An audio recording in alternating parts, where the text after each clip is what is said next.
Hello, and welcome back to the video lecture series for the Introduction to the Art of Programming using Scala.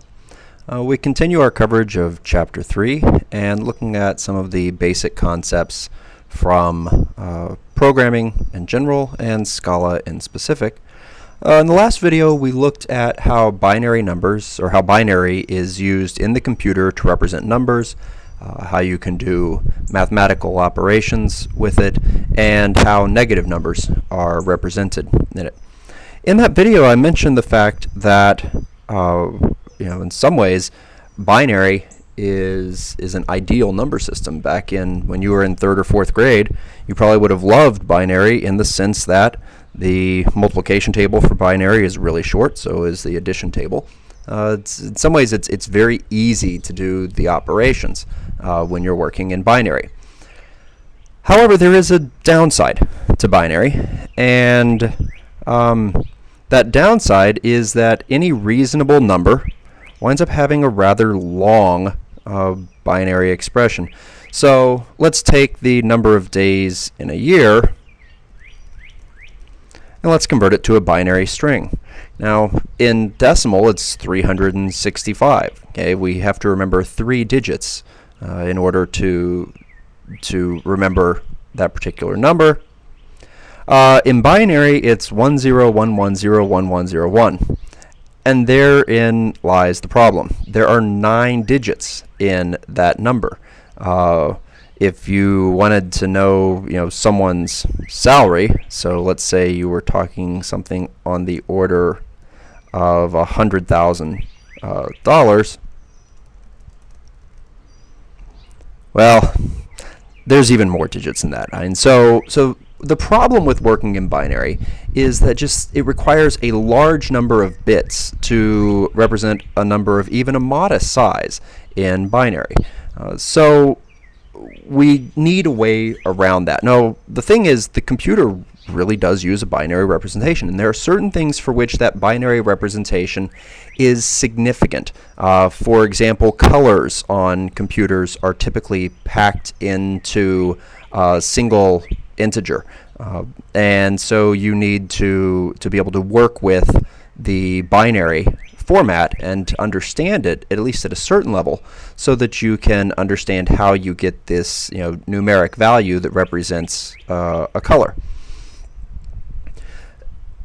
So how do we get around that? Well, we've already seen that converting from binary to decimal and decimal to binary it's not that hard, but it's complex enough that it's a bit error prone, and it's not something that you want to do on a very regular basis. So we don't want to necessarily be working with decimal when the data that we have is really in a binary format. Instead, what programmers normally do is they work in one of 2 other base systems, either in octal or in hexadecimal. And these days, the hexadecimal is the more common.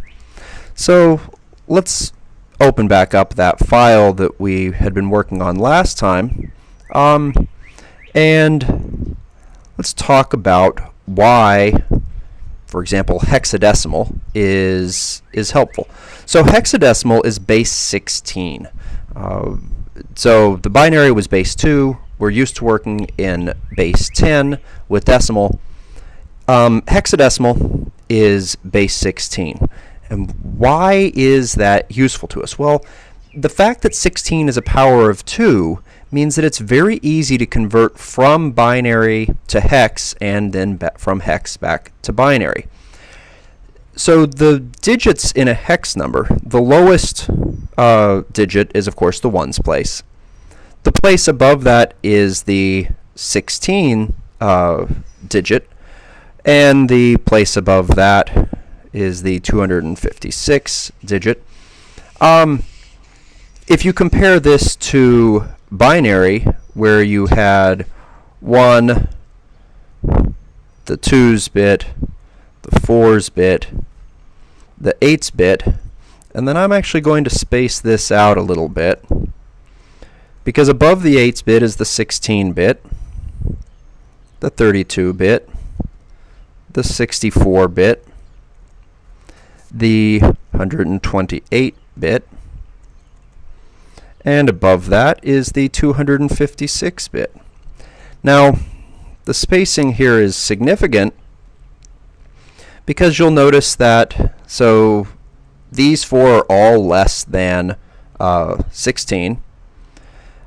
All of these here, the next one's up, well, this is the 1 multiplied by 16. The next one up is 2 multiplied by 16. The next one up is 4 multiplied by 16, and then 8 multiplied by 16. So these right here, these 4 bits, are all multiples of 16, which means that they go very nicely into this hexadecimal digit. And then the next 4 up would all be multiples of 256, meaning that they go very nicely into this hexadecimal digit.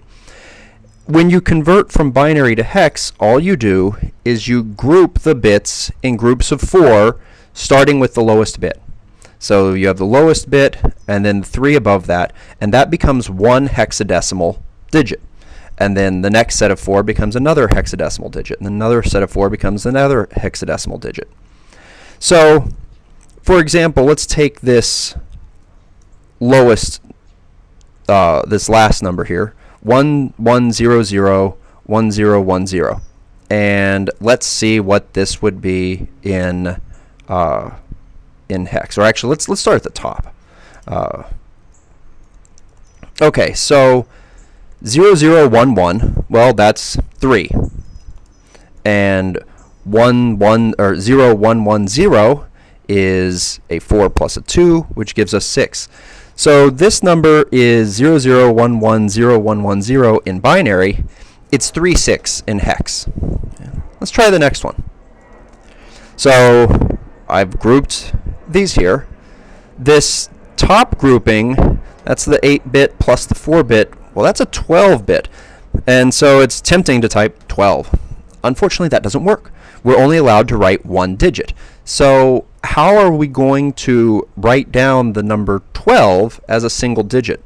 The standard convention for that is in hexadecimal, you use 0 through 9, just like you do in decimal. But once you go above 9, you have 9 through 15 are part of hex, and they aren't part of the standard decimal system. Instead, we start using letters. And so in the case of 12, well, A is 10, B is 11, and C is 12. Whether you use lowercase or uppercase is a matter of convention and your own choice. Next up, well, we have the 8-bit and the 1-bit on, so this is 9. So this number here is, when you convert it into hex, is C9. And what about this last number here? Well, 1100 is as the same as the one above it, so that's 9. And here, well, this is 10, 8 plus 2, which in hex is A. So, how can we check our answers here over in Scala? So first off, if we have a number, so for example, if I wanted to take my 356 from above and view it in hex, there is a method to convert it to a hex string. And so, oops, I typed in 356 instead of 365. That's not going to match. Okay, 16D. So the first grouping of 4 is an 8 plus a 4, which gives you 12, plus a 1, which is 13, and 13 is D. The next grouping of 4 up is 0110, which is 6, and sure enough, there's a 6 right there. And then the next grouping up, all we have is the 1, and so you get the 1. So you can see how that conversion works. You are also, because hexadecimal winds up being useful in many places in programming, there are hexadecimal literals. If you start a literal number with 0x, instead of seeing it as being in decimal, it is interpreted as being in hexadecimal. So for example, if we type in 0x16D, we get back to 365. Now we can test our results over here by, for example, saying 0x36 and then converting that to binary string to see that we get 110110, okay, which is the match for what we wanted over there. What about 0xC9? Now, something to note here, you can use uppercase or lowercase as you wish. It doesn't matter here. So when we convert that, we get 11001001, 11001001. So the C9 was correct, and then CA was also correct. Okay, so hexadecimal is kind of an easy way to represent binary in a program because it's very easy to convert from hex to binary. But whereas any reasonable binary number has lots and lots of digits in it, for example, we had our 100,000, and when we did to binary string, there were lots of digits in there. But if you convert this to a hex string, not so many. Okay, and so that's a number that is much easier for you to remember. In fact, now this is something, these hexadecimal strings are something that there's a good chance many of you have seen them before. One, if your computer crashes, for example in Windows, the blue screen of death, as it's called, typically has some hexadecimal numbers printed out in there. So something that to you might have looked like random garbage. Now when you see it again, you can go, hey, that's a hexadecimal number. It's actually the address someplace in the memory of your computer for where things went wrong. If you have worked on HTML pages, you might have seen things like colors being expressed in this way, where you have 6 digits that represent it, but those digits are in hex. So for example, this is a solid white. This is in red and green and blue, and the F's mean that all the bits are on. 1 1 1 1 1 1 1 1 1 1 1 1. And so if you've worked on web pages, you've probably seen hexadecimal. So it does appear in a number of locations. Another format, so we said that hex was easy to convert to binary because 16 was a power of 2. Well, another power of 2 is 8. And when you use base 8, we refer to it as octal. It's also easy to convert from binary to octal. It's not used quite as much as hex, but there are places where it's used. If we come over to this window again, and we get rid of our hex, well, so octal is base 8. 8 is 2 raised to the power of 3.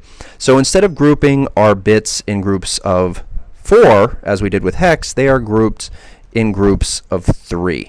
And once again, the grouping needs to start at the low end. You don't start at the high end and make a group of 3. That won't work very well, because these bits are 1, 2, and 4, and then this is the 8-bit, and then 16 and 32. These are multiples of 8, and then these are multiples of 64, etc. So that's why you have to start the grouping from the low end. So what do we get when we convert this to octal? Well, 0 goes to 0. This is 4 plus 2, which is 6, and this is also 6. So that would have been in octal just 6, 6. What about this one? Well, this is 3, 1, 1. And down here we have 3, 1, 2. Okay. Just like before, you actually can check these things in Scala. There is, we can say, given a number, so take our 365, and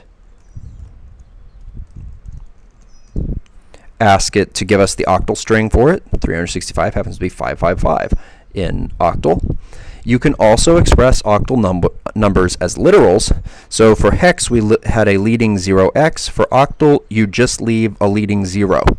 So for example, 066 is not 66. It is 54. And if we convert that to binary, you can see that it matches what we were converting over here.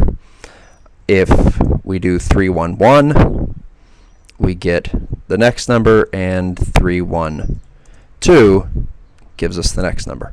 Okay, so hopefully that makes it clear how you can go from binary to either hex or octal, and why generally when programmers don't deal directly with binary very much, they typically deal more with hex and octal because it has a more reasonable number of digits. Before stopping talking about the numeric aspects of Scala, we should introduce one more thing, and that is the math object. So when you were playing around using Scala as a calculator, depending upon how far you pushed it, you might have wondered, well, how would I take a square root? And the answer to that is there are methods inside of the math object that will do that for you. So I hit math dot, or I typed in math dot and I hit tab to fill it out. And so, for example, if I want to take the square root of 9, there is a function in there called sqrt, listed right here.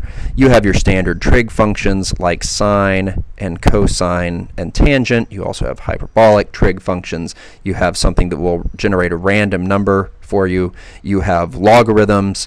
You have exponents of the natural logarithm. Arc cosine, so the inverse cosine and sine, etc. So there are quite a few things in here. In addition, there are some constants. So for example, math.pi with a capital P gives you the value of pi, and math.e with a capital E gives you the base of the natural logarithms. So that should give you a more complete capability to use this as a calculator. One other that's worth pointing out, math.pow. Now for small powers, this is not an efficient way of doing things. For example, if you're going to square something, it's better just multiply it twice. But if you're raising it to a large power or to a fractional power, math.pow will allow you to raise things to various powers. So given the math object and what we've looked at before, you should be able to use Scala as a rather capable calculator. Feel free to play around with these, particularly notice the types. You know, in this case, while I pass square root a 9, square root doesn't operate on ints, and while the 3 could have been represented as an int, by and large most square roots are not ints, so it gives you back a double. So that's it for this video. Do open up your REPL and play around, see what you can do, and familiarize yourself with Scala. Play with some binary numbers. You might even go look at some HTML and look at the colors and see if you can convert that the hexadecimal numbers over into other forms. We'll see you again soon.